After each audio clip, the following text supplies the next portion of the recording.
ఇవాళ గొప్ప మాట ఉన్నాడు.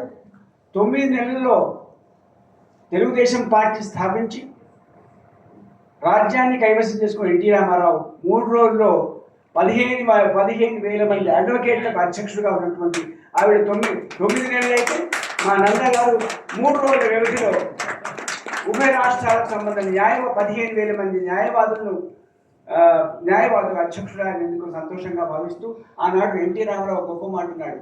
నేను 72లో పార్టీ పెట్టినామని చెప్పా. ఒక అగ్రశ్రేణి కథానాయకుడు ఆంధ్రదేశాన్ని పరిపాలిస్తారన్న పార్టీ పెట్టక ముందు లచ్చన్న గారు 83లో పార్టీ పెట్టాడు. అప్పుడప్పుడు నన్ను ఆహ్వానించేవాడు. అప్పుడు చాలా జుట్టు ఉండేది. ఇప్పుడు ముసలాన్ని జుట్టు పోయింది. జొక్కా చుట్టూ చూసి సార్ ఈయన ఊరికే రెగ్యులర్గా మీ ఇంటికి వస్తుండే ఏంటి కారణం రామారావు గారు ఆయన మాటలు వారన్నా వారి వాక్కన్నా అపారమైన విశ్వాసం అన్నాడు. సార్ ఆయన చెప్పింది మీకు ఏమైనా అయిందంటే ఇంత అద్భుతమైన మాట.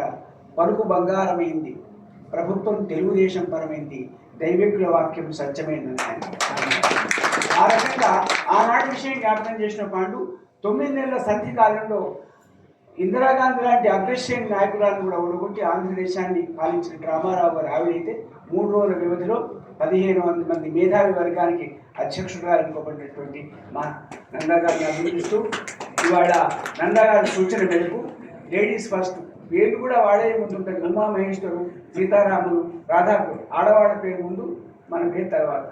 ఎంత మనం మేధావులైనా ఆడవాళ్ళ దగ్గర ఉండాల్సిందే. ఏం రామచారి గారు ఇవాళ లక్ష్మీ సౌభాగ్యవతి వేదవతి క్లుప్త సుందరంగా 2 మాటలు పెట్టాం అమ్మా.